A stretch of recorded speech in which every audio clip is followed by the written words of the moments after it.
Powered Parachute Handbook 12-2 Night Abnormal and Emergency Procedures.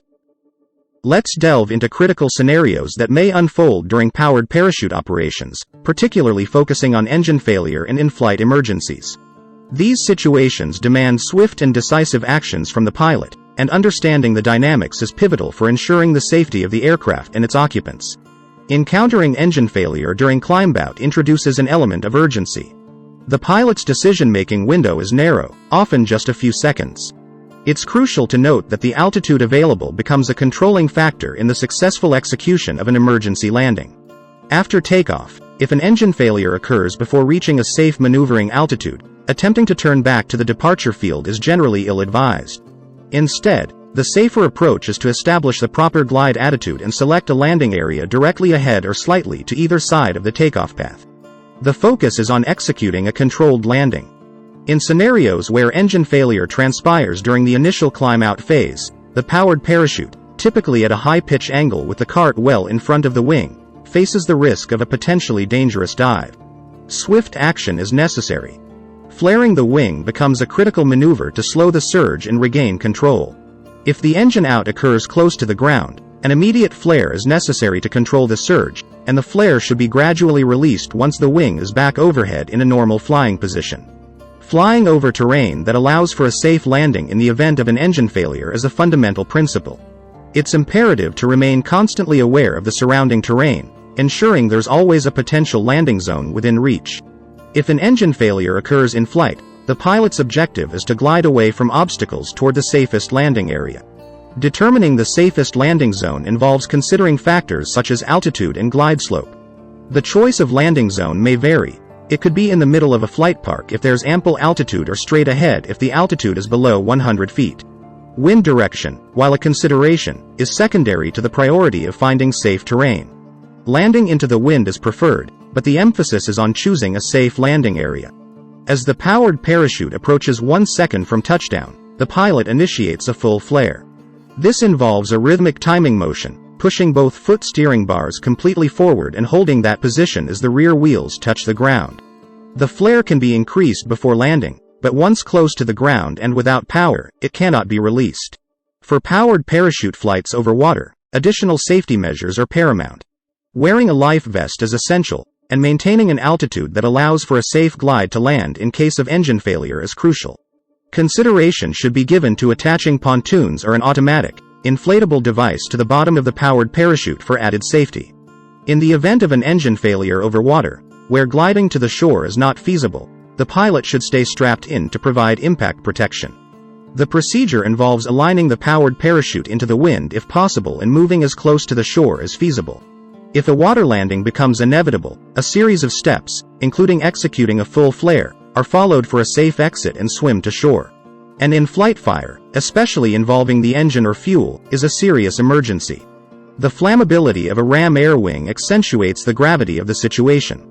Immediate actions include reducing throttle to idle, shutting off fuel valves, magnetos, and all electronics, and landing as soon as possible. Post-landing, evacuation of the aircraft and moving far away from the potential danger of fuel ignition are crucial. In these emergency scenarios, the key is quick and informed decision-making.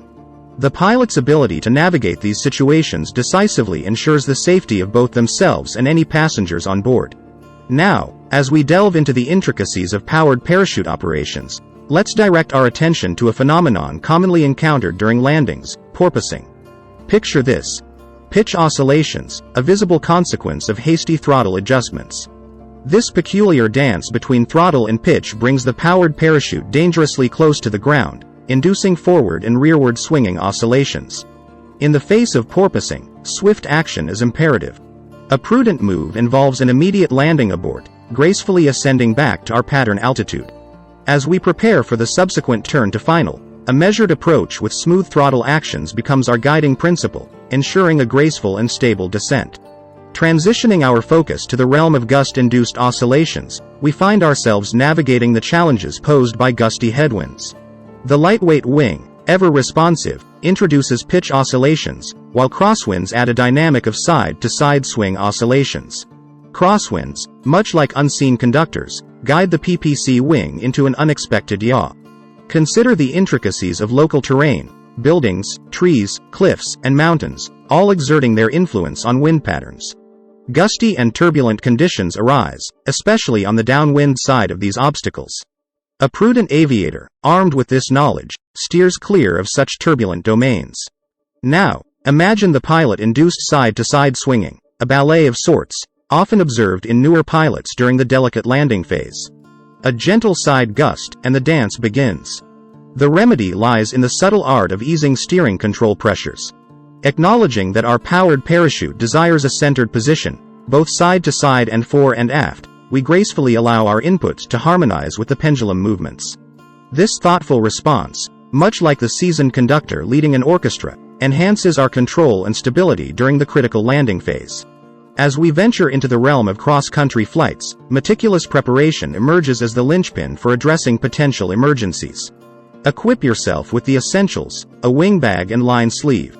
Armed with these, the prospect of encountering unexpected inclement weather becomes a manageable hurdle. In the face of adverse conditions, the solution is simple. Seek out a suitable landing site, preferably adjacent to a road, steering clear of private property and crop fields. Efficiently pack up your wing, securing the canopy bag to the cart when on the ground. This strategic approach offers you the flexibility to await favorable weather or, if needed, embark on a journey to find communication facilities or shelter. Now, let's turn our attention to emergency equipment and survival gear, a prudent addition to your flight toolkit. Circle a new flight park before departure, noting local landmarks for piloting your return. Ensure the filing, opening, and closing of a flight plan with flight service. Equip yourself with a flight safety kit comprising essentials like a flashlight, reflection mirror, water, food, matches, a utility tool, your canopy bag, and line sleeve. Be prepared with a tire repair kit, including sealer and air pressure, and tape for minor canopy tears. Communication channels, whether radio, cell phone, or visual and audible signals, become paramount. Signal mirrors, flashlights, light beacons, smoke signals, and a conspicuous wing display all serve as effective means of communication. In the event of an unforeseen situation, the importance of signaling in threes cannot be overstated. 3 fires in a triangle, 3 audible signals, or 3 mirror flashes, all trigger a swift response from search and rescue teams. An aviation transceiver tuned to the emergency frequency, 121.5 MHz, or any functional frequency for eliciting a response becomes a crucial asset. The wing itself transforms into a versatile tool, serving as a prominent marker for recognition from the air, a protective layer for conserving body heat, or a shield against excessive sunlight. In the realm of cross-country flights, foresight and preparedness form the bedrock of safe and informed aviating.